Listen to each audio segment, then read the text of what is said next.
Hello there, very good afternoon and welcome to Lunchtime News on TV1. We are coming to you live and direct from the Newsfirst studios here in Colombo. Just before we start off, let's take a look at the headlines this afternoon.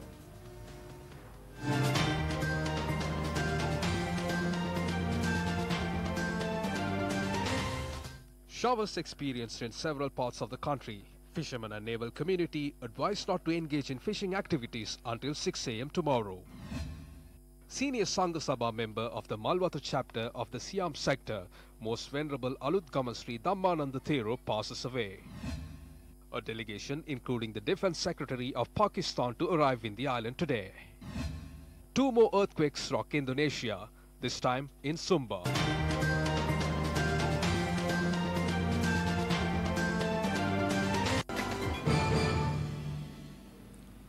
Now your stories in detail. The senior Sangha Sabha member of the Malwatu chapter of the Siam sect, Most Venerable Aludgama Sri Dhammananda Thero, passed away earlier this morning.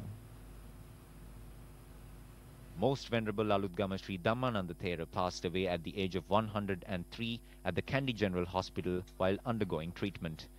The decision on the final rites will be reached following a special meeting that will be held at the Malwatu Vihara this evening.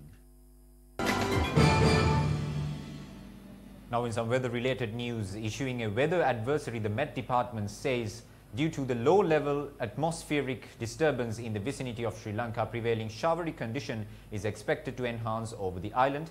Director of the department, Atula Karunanayaka, said the rainy conditions are expected to increase in northwestern, central, Sabaragamuwa, southern and Uva provinces during the next few days. The Ratmalan area has recorded the highest level of rainfall owing to incessant rains over the island during the past few hours, recording a rainfall of 133.4 millimeters. The Met Department also notes that Colombo and Kurunagala areas have recorded rainfalls of 67.6 millimeters and 47 millimeters respectively. The Natural Hazards Early Warning Center of the Met Department warns of rough seas, heavy rain and strong winds. The possibility for heavy showers or thunder showers and sudden roughness of sea associated with sudden increase of wind speed up to 70 to 80 km per hour in the sea areas of the coast extending from Matara to Pottuvil via Hambantota and in the sea areas of the coast extending from Putlam to Negombo is high. Naval and fishing communities are also requested to be vigilant in this regard.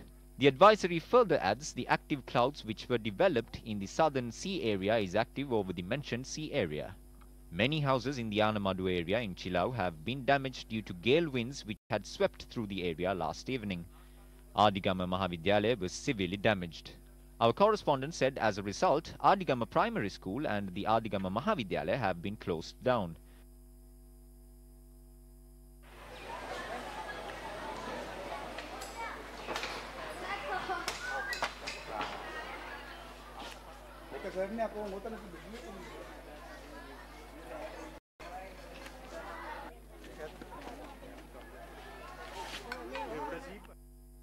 District Assistant Director of the Disaster Management Center AMR Alhakon said officials attached to the Sri Lanka Army are assisting in the restoration activities.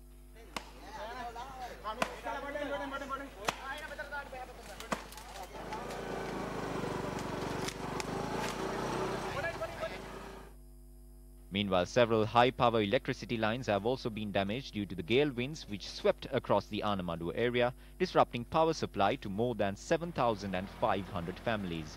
State Minister of Irrigation and Water Resources and Disaster Management Palitharange Bandara met the area residents affected by the adverse weather.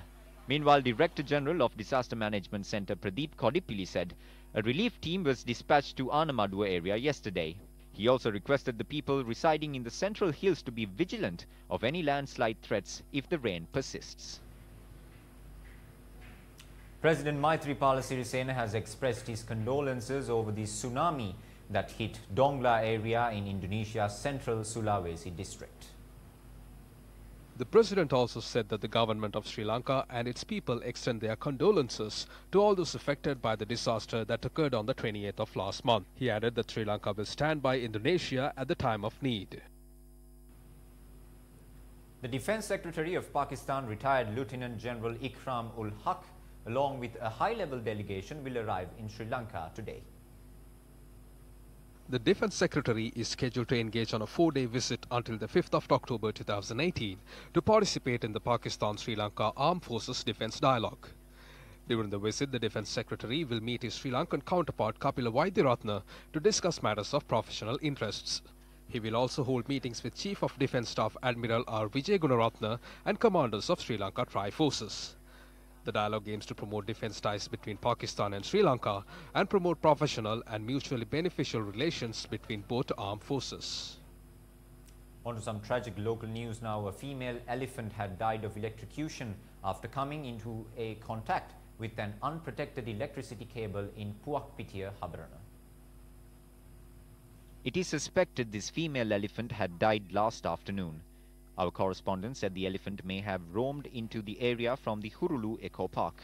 Wildlife officers said the elephant has come into contact with an electricity cable that was set up for protection of crops, and investigations are underway. The carcass of a wild elephant was discovered in a farmland in the 13th mile post area in Lahugala. Our reporter said the elephant had died 2 days ago.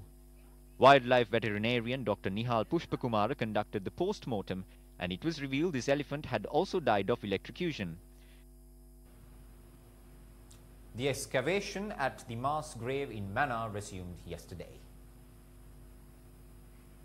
The excavation at the mass grave in Mannar resumed today following a temporary halt due to the unavailability of certain officials who were scheduled to attend several urgent High Court proceedings. The team had been engaged in continuous excavation for the last 76 days. At this point, 141 complete human skeletons have been unearthed, from which 135 have been removed from the site and are kept at the Mannar Magistrates Court under the authority of the Chief Investigating Officer. Several skeletal remains were discovered earlier this year at the proposed Satasa construction site in the Emil Nagar area in Mannar, subsequently leading to investigations being launched into the discovery. Senior archaeologist Professor Raj Somadeva of the Kelaniya University, who is participating in the investigation's forensic aspect, has previously observed that the site had shown both the methodical placement of bodies, as it is in a grave, as well as the irregular positioning of some skeletal remains.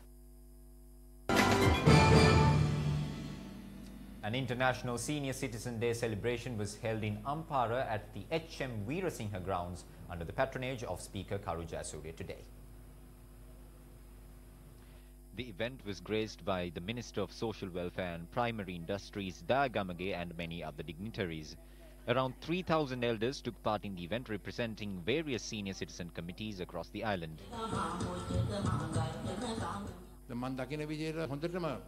In my opinion, Japan and Sweden treat their elders the best. Those countries have money to implement that. We could have reached the same standard, but what were we doing during the past 70 years? We created racism, religious prejudices, and political riots. Shops were set on fire and people were brutally murdered. Because of that, our country went backwards and other countries moved forward. Therefore, as senior citizens of this country, you have a massive responsibility. Our responsibility is to guide the children in the right path. During the ceremony, the senior citizens were presented tokens of appreciation.